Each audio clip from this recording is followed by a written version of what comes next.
Hey guys, how you doing? I am Tara with Tara Simon Studios, and today I'm going to be reviewing Marcelito Pomoy singing The Prayer.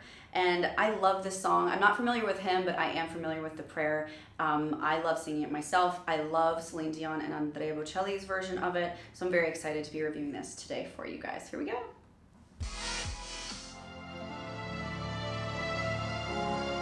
So this is a Wish Bus performance. He is sitting, interesting, and it's live.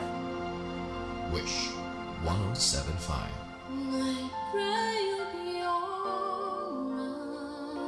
Okay, if I closed my eyes, I would not have thought that was a man. A little under the pitch at the beginning of that where. And help us to be wise.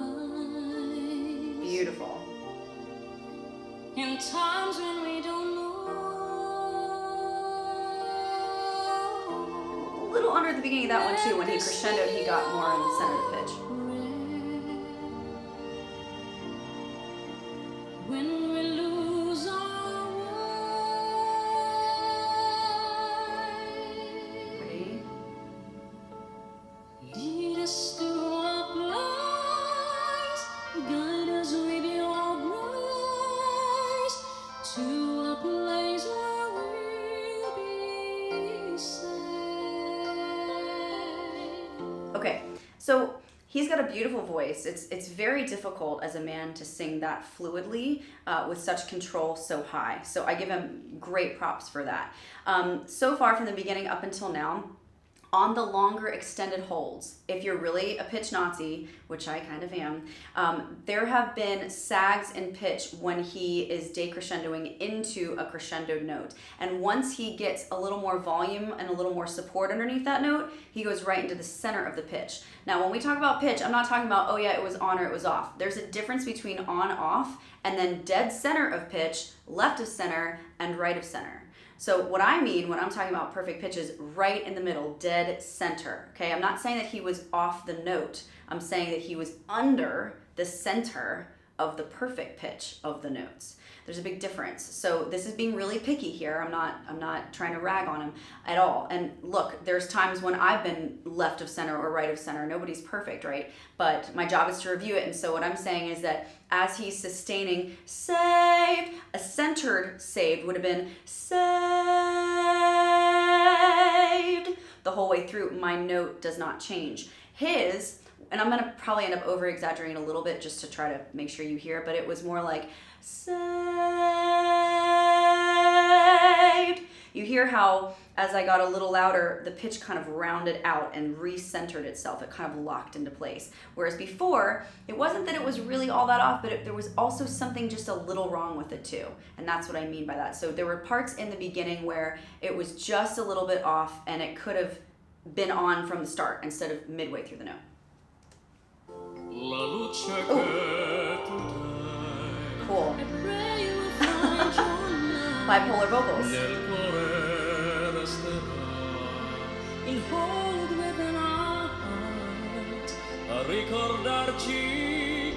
Beautiful Evie. That's crazy.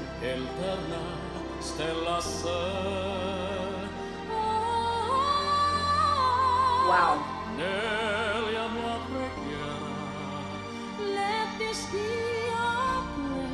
Crazy, that's one guy. Beautiful, relaxed, beautiful, rich tone at the bottom. It really sounds like a woman at the top. And a man on the bottom. We'll put you on the oar.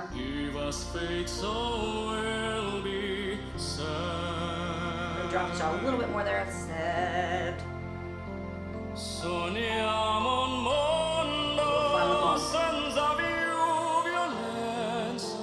Pretty.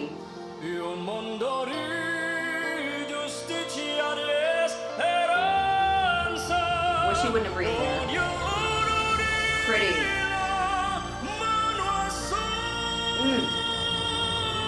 Good placement there.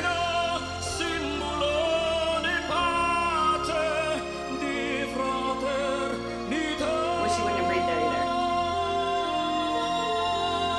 Okay, I'm gonna stop real quick. So this is a classical piece, and the reason I mentioned breathing twice is because in classical music, it's a lot more finicky and kind of picky about when you breathe than in a pop song or in a more contemporary driven song. So it's cutting off the phrasing a little bit where he chose to breathe. And it wasn't because he chose to phrase it that way, it's because he needed the breath. So if he would have taken a little bit more of an intentional breath, and I know that he's sitting, so that could have had something to do with it, but if he took a more intentional breath, lower into the diaphragm, like more geared towards where your belly button is, and was a little bit better of a steward about rationing off that breath, he probably could have made it to the end of the phrase without needing to break up the phrase with that breath towards the end. Because if you notice, he took the breath towards the end of each phrase that he did it in that 2 times that I noticed it.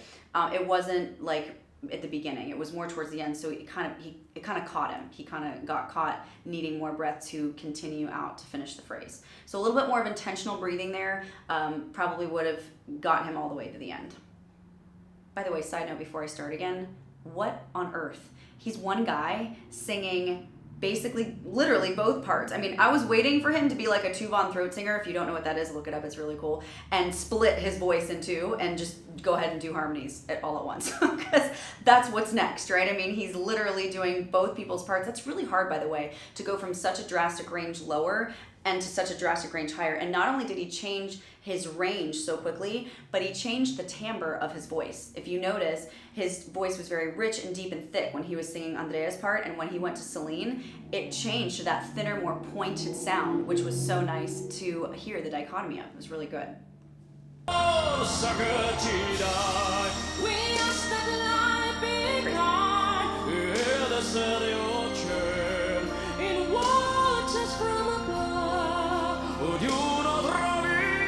Nice placement on beat. We hope it's so we'll find intolerant another soul to love. Nice.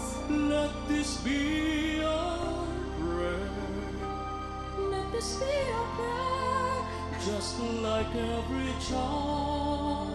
Just like every child. Nice relaxed vowel there. Need to find a place. Very nice. Guide us with your words. Give us faith. Nice dude. Very nice vowel there.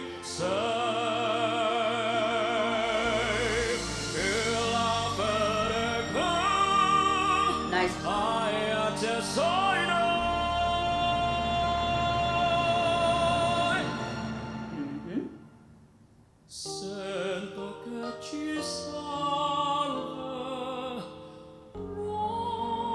I was waiting for that.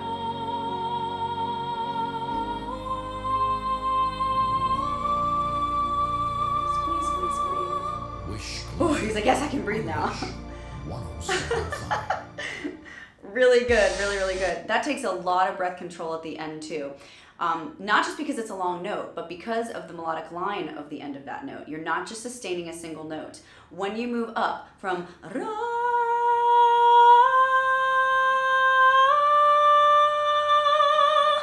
what happens as I move up from one note to the higher note to the higher note is that my voice needs more breath for the higher note and then the higher note next to it. So I'm actually expending breath to hold the first note. I'm then expending more breath at a bigger percentage than I were on the note before, and I'm holding that one. And then I'm expending even more breath at the end when I'm almost out of breath to get to the top note and hold that one and finish with vibrato. So you really have to think it before you sing it when it comes to breath on that last note. And he did a really good job. He knew that that note catches you every time. And if you know anything about singing this song, it's at the end, you're tired. He got caught a couple times earlier in the song by not breathing intentionally, but that last time he was like, nope, I'm gonna get this one, and he did easily, because it's not impossible. You just have to think, okay, I really have to take that big breath in before, and I've got to be a good steward of that breath and not give it all up on that first note when I feel like, oh, I have so much breath I can last forever. Because as soon as you go up to that next note and the next note after, you're gonna be regretting using up all your breath on the first note. It's happened to me before. Don't let it happen to you. So if you are a singer and you love Andrea Bocelli and Celine Dion and now Marcelito Pomoy, who is basically a bipolar vocalist, and I mean that in the very best way possible, his ability to switch is insane. If you love them, then please subscribe. We're doing many, many more of these, and make sure that you click on your notifications too, so that when I post new videos, I pop up right away and you can be the first to say that you watched it. I always watch for someone that says they're the first, by the way. And if you are looking for vocal lessons yourself, if you'd love to sing like this, if you're thinking, wow, I'm in a place that's stale, or I'm singing all the time and I'm vocally fatigued, I would love to help you, or my coaches at TSS would love to help you. If you don't have time, if you're like, you know what, I don't have the finances, or I don't have the time that it takes to have a dedicated lesson day and time, and I can't afford it, whatever, I have created an 8-week course that's much more affordable. It's still me. It's 45 modules. Actually, it's more than that. It's over 45 modules worth of content over an 8-week span. Once you get into the course, it's yours for life. You can always repeat it back. It takes you about less than an hour to get through the modules a day if you're, trucking along. And if you practice a minimum of 15 minutes a day in that course, I promise you're going to see improvement. So many people that have joined so far have been emailing me saying, thank you so much. It took one simple click of a YouTube video, and now I am singing way better than I ever thought possible. I want that to be you. So if you want to join, go ahead and join. It's in the link below as well. It's called Sing Smarter, Not Harder. It's an 8-week course designed just for you wherever you are on your vocal journey. So guys, I'm going to get to more reaction videos very soon. Thanks so much for watching this one, and I will see you in the course or on the next one.